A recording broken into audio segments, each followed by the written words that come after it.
আমি পদ্মজা, লিখেছেন এলমা বেহরোজ। 24তম পর্বে আপনাদের সাথে আমি আছি প্রতিবারের মতোই মোহাম্মদ আব্দুল কাদের রাকিব। রান্নাঘরে প্রবেশ করে জুলেখা বানুকে দেখে বিস্মিত হলো পদ্মজা। অপরিচিত হলেও সৌজন্যবশত সালাম দিল, আসসালামু আলাইকুম। তীক্ষ্ণ দৃষ্টিতে পদ্মজাকে নিরীক্ষণ করলেন জুলেখা। অনীহার সুরে উত্তর দিলেন, ওয়ালাইকুম আসসালাম। রিনু রান্নাঘরে উপস্থিত ছিল। পদ্মজা তার দিকে তাকিয়ে ইঙ্গিতে জানতে চাইল অপরিচিত মহিলাটি কে। রিনু মৃদু হেসে বলল, মৃদুল ভাইজানের আম্মা। জুলেখার দিকে এক পা এগিয়ে পদ্মজা বলল, ক্ষমা করবেন, চিনতে পারিনি। আপনি থালা ধুচ্ছেন কেন? রাখুন, আমি ধুয়ে দিচ্ছি। জুলেখা মুখ গড়িয়ে নিলেন। নীরবে থালা ধুয়ে বেরিয়ে গেলেন নিঃশব্দে। তার দৃষ্টিতে ছিল পদ্মজার প্রতি ঘৃণা। ব্যথিত হল পদ্মজার অন্তর। জুলেখার দৃষ্টি তার হৃদয়ে ক্ষত সৃষ্টি করল। পাশ ঘেঁষে দাঁড়িয়ে রিনু পিস করে বলল, আমার মনটা কয় এই বেডির উপর জিনে আসর গেছে। চোখ রাঙ্গালো পদ্মজা। উনি আমাদের বাড়ির মেহমান, মুখে লাগাম দাও। রান্না হয়েছে, পদ্মজার জন্য খাবার নিতে পারবো। পূর্ণার জন্য খাবার নিতে পারবো। লতিফা শাড়ির আঁচল দিয়ে হাত মুছতে মুছতে রান্নাঘরে ঢুকছে মাত্র। সে পদ্মজায় উত্তরে জবাব দিল, পদ্ম, নিতে পারবেন। খারাও, আমি দিতেছি। তুমি খাইবা কখন? পূর্ণা আর আমার খাবার একসঙ্গে দিয়ে দাও। দিতেছি। রিনু, জলদি এই বাড়িটা দে। খাবার নিতে উপরে যাওয়ার পথে পদ্মজাকে দেখে জুলেখার হাতের গ্লাসটা শব্দ করে টেবিলে রাখলেন। পদ্মজা বুঝতে পারল জুলেখার ঘৃণার কারণ। সম্ভবত গতকালের অপরাধের কথাই তিনি শুনেছেন। তার মনে আশঙ্কা জাগল, পূর্ণার বিয়েটা কি হবে?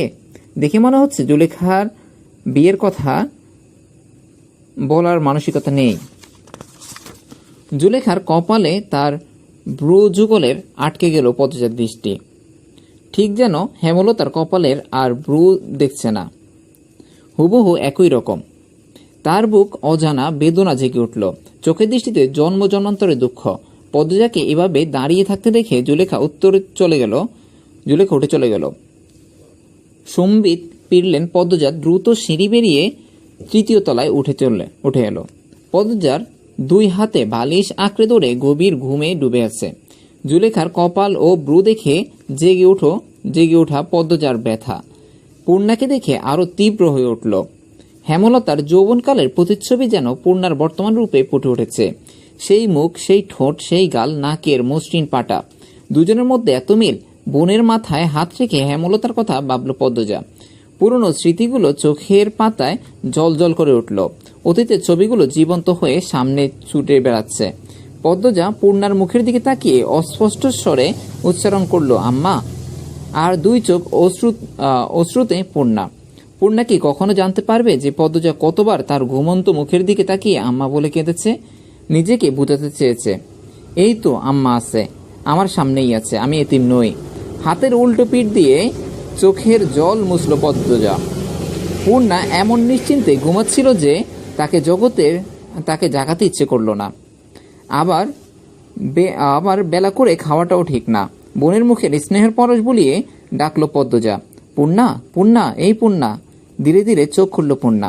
পদ্মজা হালকা দমক দিয়ে বলল, সূর্য কখন উঠেছে খেয়াল করেছিস? নামাজের তো নামগন্ধও নেই। যা, তাড়াতাড়ি হাত মুখ ধুয়ে আয়। অন্যদিকে ফিরে আবার চোখ বুঝল পূর্ণা। তার ঘুমের ঘোর এখনো কাটেনি।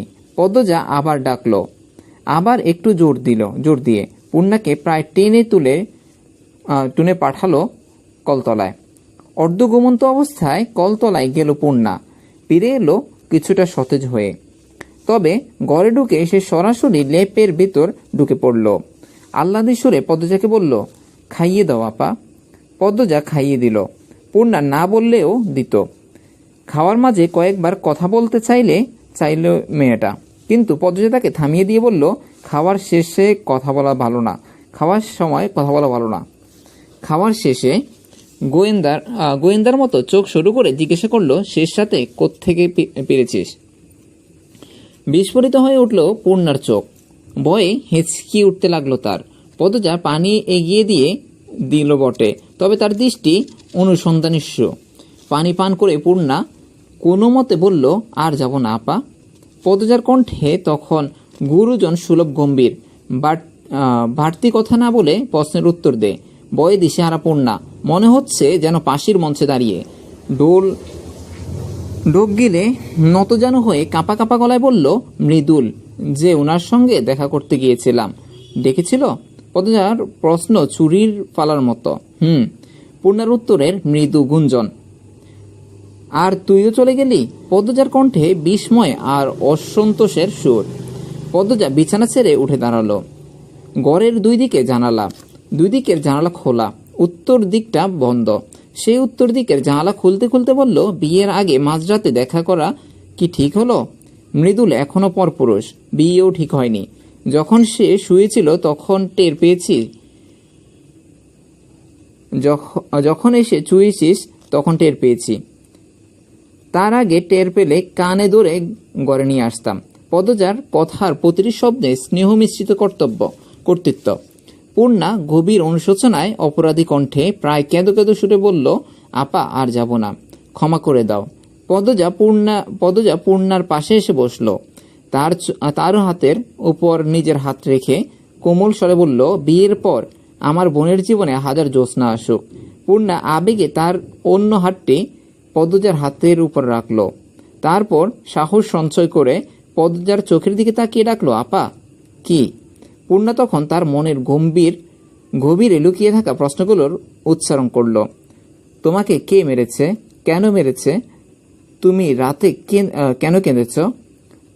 প্রশ্নটা কেটে ফেলল বাতাসে জমে থাকা স্নিগ্ধতা।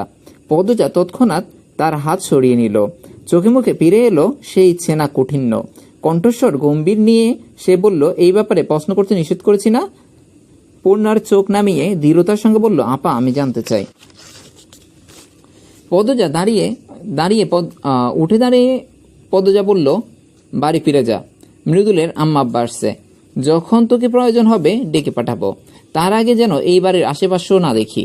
পদ্মজার কথায় একটু চূড়ান্ত হুকুমের সুর, যা পূর্ণার অন্তরে একই সঙ্গে জাগলো ভয়ের আর বিস্ময়।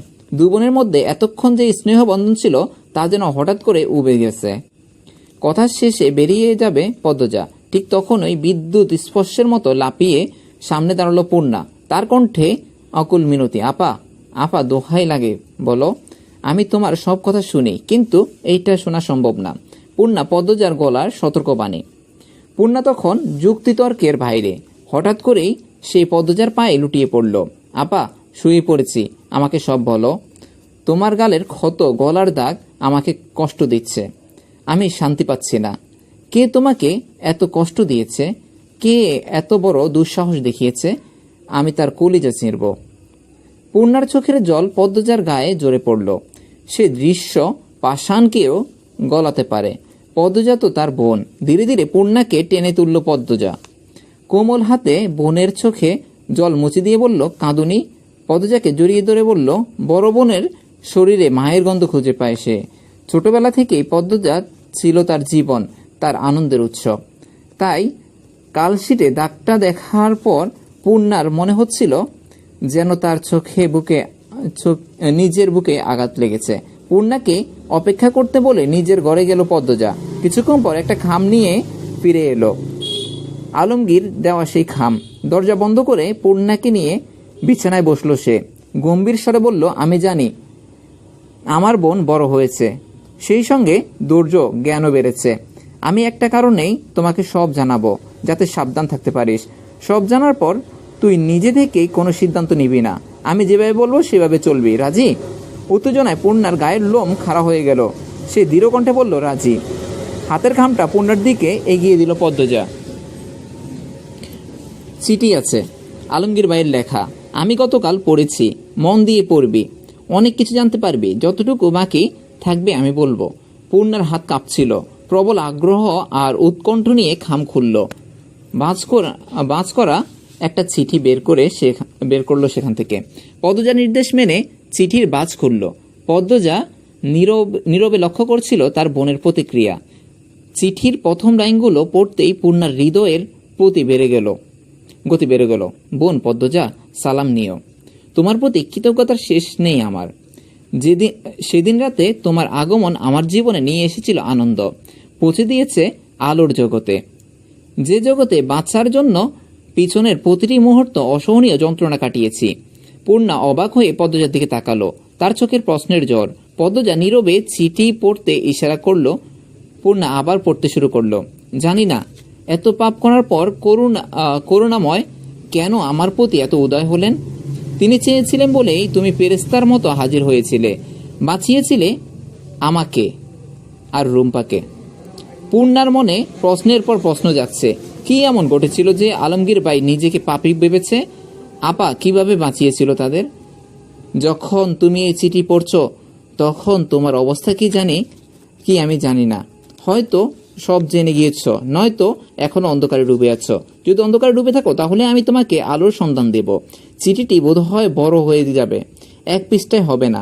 ধৈর্য ধরে সবটুকু পড়ো। আমি তোমাকে একটা তিক্ত দীর্ঘ গল্প শোনাবো।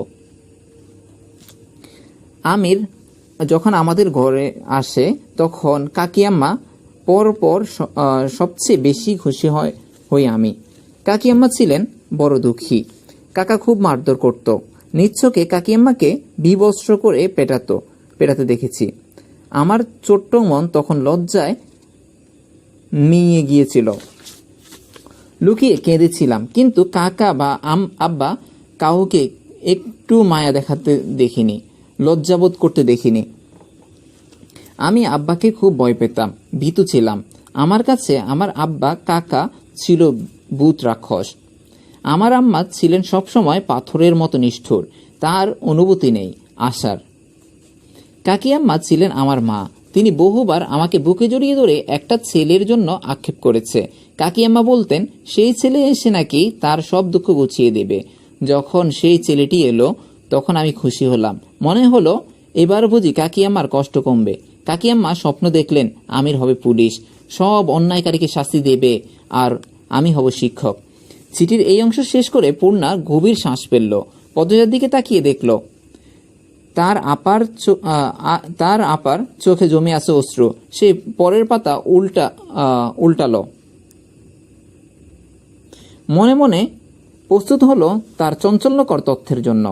শুধু কাকি নয়, আমার মনের কোণেও স্বপ্নের বীজ অঙ্কুরিত হয়েছিল শিক্ষক হওয়ার। মনে মনে ভাবছিলাম কচি কচি মুখগুলোর জ্ঞানের আলোয় আলোকিত করব, হব তাদের পথ প্রদর্শক। কল্পনায় দেখতাম পথে ঘাটে সবাই শ্রদ্ধা ভরে সালাম জানাবে, আর আমি হাতে বই নিয়ে গর্বভরে হেঁটে বেড়াবো। কিন্তু জীবনের গতিপথ যে কত বিচিত্র তা কে জানত। হঠাৎ করেই পরিবারের যোগ হলো নতুন সদস্য রেদওয়ান। 4 ভাই বোনের সংসারে নতুন রঙের ছোঁয়া লাগলো। একই বিদ্যাপীঠে পড়াশোনা করতে লাগলাম আমরা, আমি, জাফর, রেদওয়ান আর আমির। আমিরের ছিল অসাধারণ শারীরিক শক্তি আর তীক্ষ্ণ বুদ্ধি। সবাই ভাবতাম সে হবে একজন খ্যাতিমান পুলিশ অফিসার, যার নাম দেশময় ছড়িয়ে পড়বে। কিন্তু নিয়তির কি নির্মম পরিহাস! আমাকে আর জাফরকে হঠাৎ করেই ঠেলে দেওয়া হলো এক অন্ধকার জগতে, যেখানে অর্থ, নারী আর রক্তপাতের দাপট। শেখানো হলো নারীকে শুধু ভোগ্যপণ্য হিসেবে দেখতে। জীবনের সেই মোড়ে দাঁড়িয়ে হারিয়ে গেল শিক্ষক হওয়ার স্বপ্ন। সেখানের অন্ধকার পাতালপুরের বনেদিগড়ের 2-3 জন পুরুষকে দেখতে পাই। তথাকথিত ভদ্রলোকগুলোই নির্মমভাবে নির্যাতন করেছিল 2 জন নারীকে। আমার বাবা ও কাকা সেই দৃশ্য দেখে আনন্দ পাচ্ছিলেন। অসহায় নারীদের আর্তনাদে আমার হৃদয় বিপন্ন হচ্ছিল। আমি অনুনয় করেছিলাম তাদের মুক্তি দেওয়ার জন্য, কিন্তু কোনো ফল হয়নি। রক্ত দেখে জাফর অজ্ঞান হয়ে গেল। ও রক্ত সহ্য করতে পারে না, রক্ত দেখলে ভীষণ ভয় পায়। হঠাৎ একটা 13 বছরের মেয়েকে আমার হাতে তুলে দেওয়া হলো। বাবা আমাকে বুঝালেন কি করতে হবে। সেদিন জানলাম আমাদের বাড়ির পেছনের জঙ্গলের এই পাতালপুরীর বহু পুরনো। আমাদের বংশের পুরুষদের গোপন পেশা ছিল এই অমানবিক কাজ, পতিতাবৃত্তি। মেয়েদের জোর করে এই কাজ করিয়ে মেরে ফেলা হতো। আমাদের অঢেল সম্পদের উৎস ছিল এই অনৈতিক পথ। আমাকে জোর করে নামানো হলো সেই পথে। প্রতিবার এই কাজ করতে গিয়ে আমি ঘৃণায় বমি করেছি। জীবনটা হয়ে উঠেছিল অসহনীয় বোঝা। তবে বাড়ি ফিরে এক টুকরো শান্তি পেতাম, কারণ আমির ছিল সেখানে। ওর দুষ্টুমি আমার মুখে হাসি ফোটাতো। আমির একটা দোষ ছিল, সে রেদওয়ানকে খুব জ্বালাতন করত। দুজনের সম্পর্ক ছিল বিড়াল ইঁদুরের মতো। তবুও আমার কাছে আমিরের সান্নিধ্য ছিল প্রশান্তির নীড়। ওর চঞ্চলতা, সাহসিকতা আমাকে মুগ্ধ করত। সেই শান্তিও একদিন ভেঙে চুরমার হয়ে গেল। নানা বাড়ি থেকে ফিরে সেদিকে পাতালপুরীতে প্রবেশ করে দেখি রেদওয়ান আর আমিরের উপস্থিত। আমির তখন নির্মমভাবে আঘাত করেছিল 15 বছরের একটা মেয়েকে। ওর চোখে মুখে ফুটে ওঠা হিংস্রতা আমাকে স্তম্ভিত করে দিয়েছিল। আমি কিছুতেই বিশ্বাস করতে পারছিলাম না, এই আমার প্রিয় ভাই। পূর্ণা চিঠি পড়া থামিয়ে দিল। তার শরীরে থরথর করে কাঁপছিল। চোখ দুটি জলে ভরে পদ্মজার দিকে তাকালো সে। সেই দৃষ্টি ফুটে উঠল ভয় আর অসহ্য ঘৃণা। হঠাৎ করে উন্মাদের মতো চিৎকার করে উঠল, আপা, এই আপা। পদ্মজা দৃঢ়তার সঙ্গে পূর্ণার হাত চেপে ধরল। পূর্ণার চোখ থেকে অশ্রুধারা গড়িয়ে পড়তে লাগলো। মাথাটা ঘুরপাক খাচ্ছে, শরীর নিয়ন্ত্রণ হারিয়ে বসেছে। সে পদ্মজার হাত আরো শক্ত করে ধরে গভীর শ্বাস নিল। বুকের ভেতরটা উত্তাল হয়ে উঠেছে। আমির তার কাছে আপন বড় ভাইয়ের মতো, শ্রদ্ধেয় ভাই। এই নিষ্ঠুর সত্য মেনে নেওয়া তার পক্ষে অসম্ভব। তার শরীরে যেন সূচের খোঁচা অনুভব করছে সে। পদ্মজা পূর্ণার মানসিক অবস্থা অনুভব করতে পারছে, বুঝতে পারছে তার মতো অসহ্য শক্তি পূর্ণার নেই। সে পূর্ণার হাতের পিঠে চুমু এঁকে দিয়ে মৃদুস্বরে বলল, মন এত দুর্বল হলে কি করে চলবে? ওর দিকে তাকালো পূর্ণা। পদ্মজা চোখের ইশারায় বাকি অংশটুকু পড়তে বলল। পূর্ণা হাতের তালু দিয়ে চোখের জল মুছে আবার পড়তে শুরু করলো। আমার দাদুর সান্নিধ্যে এসে আমির ছোটবেলা থেকে নিষ্ঠুর প্রকৃতির হয়ে উঠেছিল। কাকার প্ররোচনায় দাদি আমিরকে বিশেষ মনোযোগ দিতেন। আমির ছিল কাকার প্রিয় শিষ্য। ওর আচরণ ছিল অন্যদের থেকে আলাদা। ওকে ছোট থেকে শেখানো হয়েছিল যে নারীরা শুধু ভোগের বস্তু। বোঝানো হয়েছিল অর্থের ক্ষমতা আর পাশবিক আনন্দের স্বাদ। দাদি সবকিছু জানতেন শুরু থেকেই। তিনি কাকা আর আব্বাকে উৎসাহিত করতেন, এমনকি আমাদের দাদাকেও সহযোগিতা করেছেন। দাদুর সোনার গয়নায় প্রতি টানছিল। সোনার ঝিলিক তার চোখে জাদু চড়াতো। এই দুর্বলতার বুঝিয়ে দিয়েছিল আমার দাদা, আব্বা আর কাকা। তারা চতুরতার সঙ্গে দাদু এবং আকর্ষণকে কাজে লাগাতো। দাদুর পাশে ছিলেন তার এক বোন, রক্তের সম্পর্কের নয় কিন্তু আত্মার বন্ধনে যুক্ত। এই দুই নারী মিলে সহযোগিতা করে গিয়েছিল বছরের পর বছর। আমির নারীদেরকে নির্যাতন করতে পছন্দ করত। প্রথম 3 বছর ও কোনো মেয়ের সঙ্গে মিলিত হওয়ার চেষ্টা করেনি, শুধু নির্যাতন করেছিল। এসব দেখে প্রথম আমার মনে অশান্তি হতো, কিন্তু সময়ের সঙ্গে সঙ্গে এক অদৃশ্য জাদুকরের চড়ি ঘুরে গেল। ধীরে ধীরে সেই তীক্ষ্ণ খারাপ লাগা পরিণত হলো মধুর অনুভূতিতে। আমি অভ্যস্ত হয়ে পড়লাম। আমির যখন 18তম বসন্তে পদার্পণ করলো, তখন থেকে ওর মনে জেগলো নারী ভোগের আকাঙ্ক্ষা। পাশের গ্রামের এক কিশোরীর সঙ্গে ওর আলাপ হলো, যা ধীরে ধীরে প্রেমের সম্পর্কে পরিণত হয়েছিল। সেই কিশোরী ছিল অপরূপ সুন্দরী। তার সরল হৃদয় আমিরকে বিশ্বাস করেছিল। হৃদয়ের সব অনুভূতি, ভালোবাসা, এমনকি প্রতিটি ইজ্জত পর্যন্ত সমর্পণ করেছিল আমিরের কাছে। বিনিময়ে পরদিন লাশ হয়ে নদীর ঢেউয়ে বেসে যেতে হয়েছিল। ধীরে ধীরে আমিরের নারী আসক্তি তীব্র হয়ে উঠল। জোরপূর্বক কিছু করতেও নারাজ।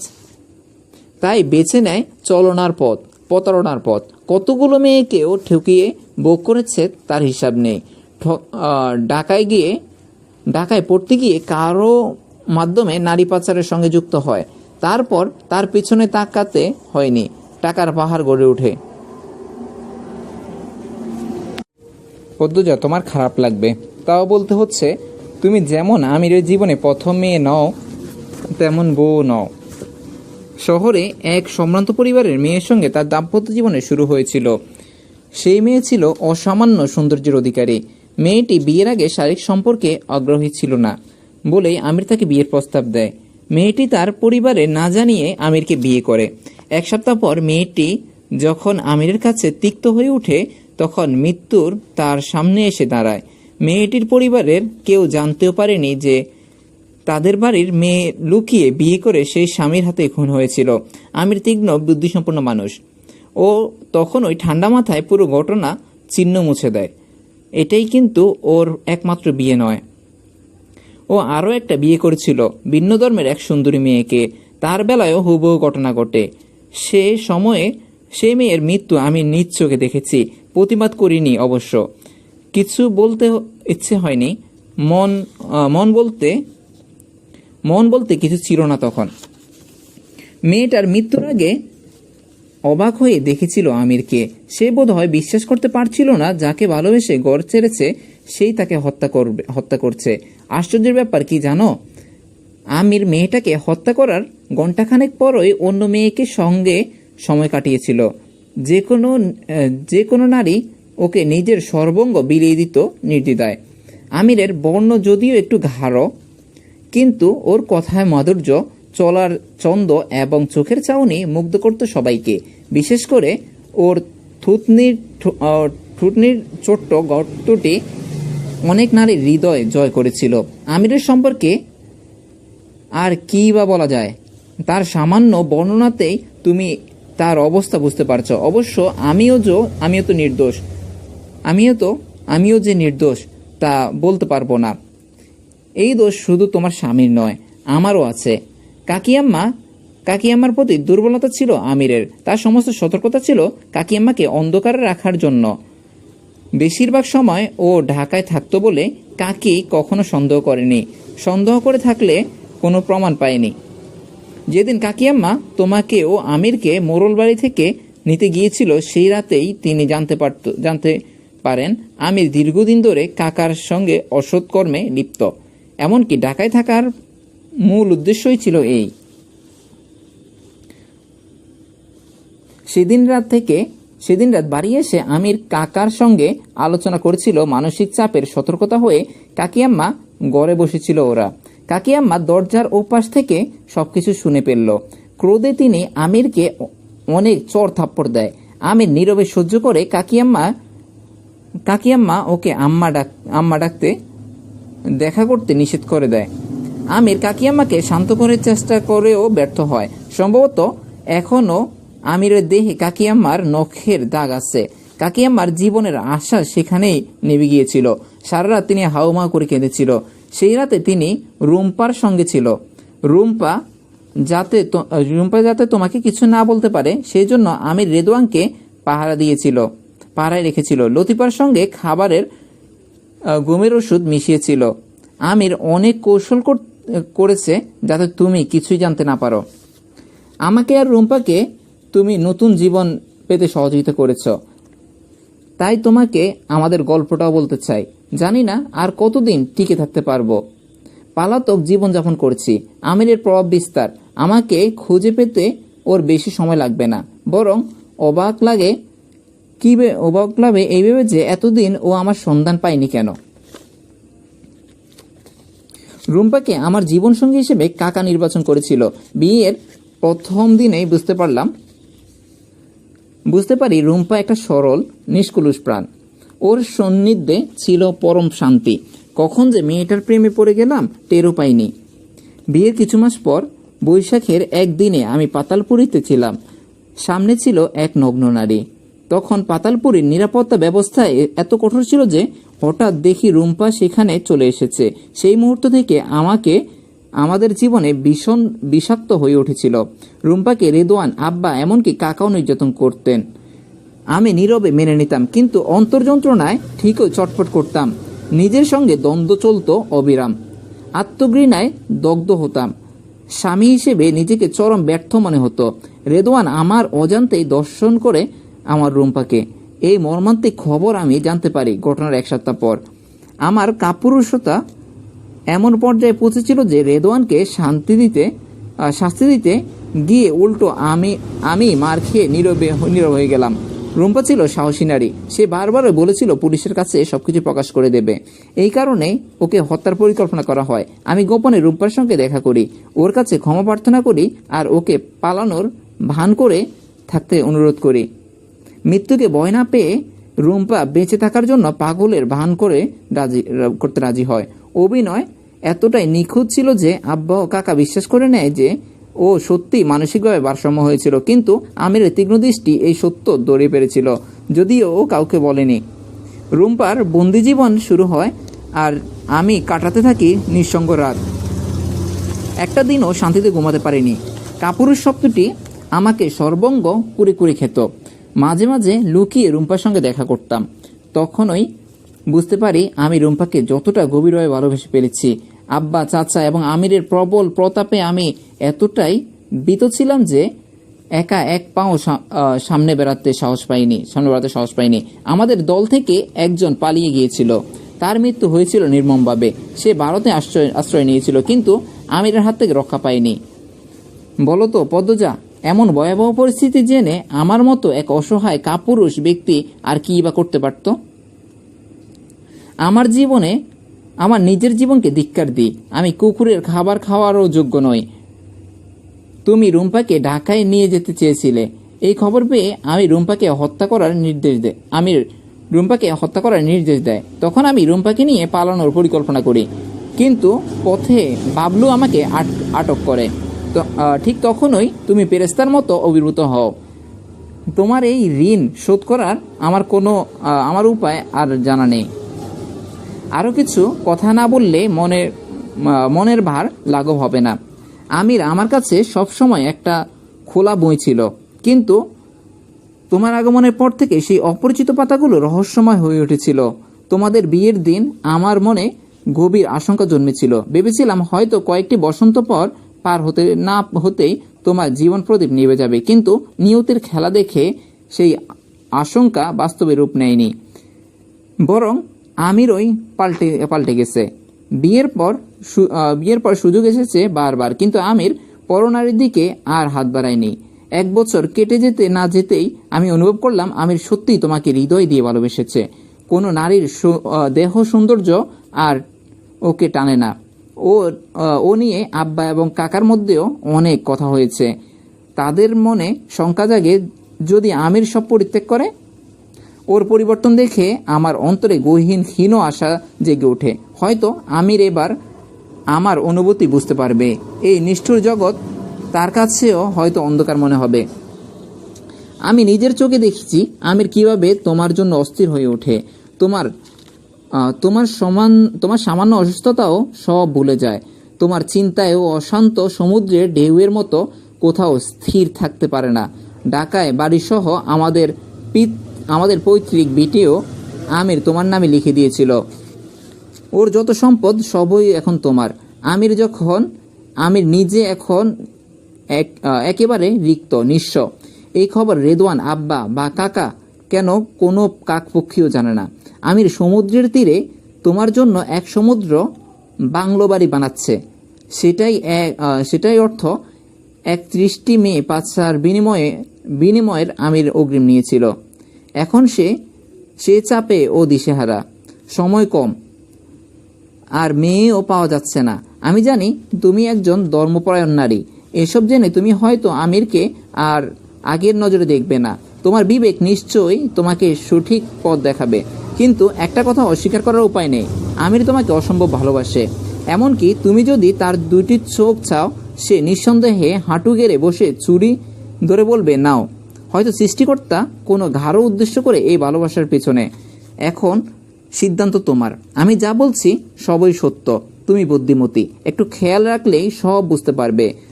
যে সিদ্ধান্তই নাও না কেন, সাবধানে থেকো। আমিরের চোখকে পাকি দেওয়া সহজ নয়। রুম্পা তোমাকে ভালোবাসা জানিয়েছে। কে জানে, হয়তো আবার দেখা হবে আমাদের। যে কোনো মুহূর্তে আমার মৃত্যু হতে পারে। যদি রুম্পাকে আবার এই বাড়িতে নিয়ে আসা হয়, তুমি তার দেখাশোনা করো। আল্লাহ তোমার সঙ্গে আছে। আমার জন্য দোয়া করো, আল্লাহ যেন আমার পাপের শাস্তি রুম্পাকে না দিয়ে আমাকে দেয়। আমি অনুতপ্ত, আল্লাহ যেন আমাকে ক্ষমা করেন। এত বড় চিঠি লেখার অভ্যাস নেই। ভুল ত্রুটি থাকলে ক্ষমা করে দিও। ভালো থেকো বোন। ইতি আলমগীর। চিঠি শেষ করে পূর্ণা হতবাক হয়ে গেল। চোখের পানি আটকে ধরে রাখতে পারল না পেরে সে পুপিয়ে উঠল। কাঁপা গলায় পদ্মজা বলল, আপা, এই দুঃস্বপ্ন ভয়ঙ্কর দুঃস্বপ্ন। পদ্মজা তখন পূর্ণাকে বুকে জড়িয়ে ধরল। ধীরে ধীরে তার সঙ্গে গোটা সব কথা খুলে বলল সে। পূর্ণা পদ্মজাকে আরো জোরে জড়িয়ে ধরল। প্রিয় আপার এত কষ্ট দেখে সে নিজেকে সামলাতে পারছে না। কান্নার মাঝে বলল, আপা, ভাইয়া তোমার আগে আরো 2টো বিয়ে করেছে। তুমি কি করে এই যন্ত্রণা সহ্য করলে? পদ্মজা এতক্ষণ কান্না চেপে রেখেছিল, কিন্তু এই কথা শুনে তার চোখে বাঁধ ভেঙে গেল। অনেকদিন ধরে সে কাউকে খুঁজেছিল যাকে জড়িয়ে ধরে মন খুলে কাঁদা যায়, আর পূর্ণাকে পেয়ে পূরণ করলো সেই ইচ্ছা। আমির অত্যাচারী, খুনি, হিংস্র নারী ব্যবসায়ী, এই ব্যাপারে পদ্মজা সহ্য করতে পারেনি। চিঠি পড়ে যখন জানতে পারলো তার স্বামীর নারী লুলুপতা, তার গোপন বিয়ের সংবাদ, তখন ইচ্ছে করেছিল গলায় পাশ দিয়ে মরে যেতে। শীতল মেঝেতে বসে অশ্রুসিক্ত নয়নে সে শুধু ভাবছিল স্বামীর অন্য নারীদের সঙ্গে কাটানো অন্তরঙ্গ মুহূর্তগুলোর কথা। একজন স্ত্রীর পক্ষে এর চেয়ে বেদনাদায়ক আর কিছু হতে পারে না। চোখের জল মুছে পূর্ণাকে সতর্ক করে দিল পদ্মজা, এখন কাঁদার সময় নয়। তোকে সব খুলে বললাম যাতে প্রেমাকে রক্ষা করতে পারিস, নিজেও সাবধানে থাকবি। এই চুরিটা রাখ নিজের কাছে। রেদওয়ানকে আমি বিশ্বাস করি না। প্রেমার দায়িত্ব এখন তোর। পূর্ণার কণ্ঠস্বর কেঁপে উঠল, আপা, ভাইয়ের কোনো ক্ষতি করো না। পরক্ষণেই কেঁদে উঠল পুপিয়ে। পূর্ণা বুঝতে পারছিল যে সে অযৌক্তিক অনুরোধ করেছে, একজন অপরাধীর প্রতি সহানুভূতি দেখাচ্ছে, কিন্তু আমিরকে সে নিজের ভাইয়ের মতো ভালোবাসে। আমির কখনো তাকে বড় ভাইয়ের অভাব বোধ করতে দেয়নি। সর্বোপরি সে জানে যে আমির ছাড়া পদ্মজার জীবন অর্থহীন। পদ্মজা তার মা হেমলতার মতো হয়েছে। সে সত্য ও ন্যায়কে বেছে নেবে, ভালোবাসার মতো অমূল্য সম্পদকে চিরতরে হারিয়ে এরপর দিন কাটাবে অসহ্য যন্ত্রণায়। পূর্ণা বিস্মিত শোনালো পদ্মজার কণ্ঠ, আপা, আমি জানি আমি খুব খারাপ, কিন্তু তোমার সুখেই আমার কাছে সবচেয়ে মূল্যবান। ভাইয়া তোমাকে ভালোবাসে, তুমিও ভাইয়াকে ভালোবাসো। অতীতের সব ভুলে যাও, ভাইয়াকে ক্ষমা করে দাও। পদ্মজা হতবাক। সে ভাবছিল পূর্ণা আমিরের প্রতি ঘৃণায় জ্বলবে, কিন্তু এ কি বলছে?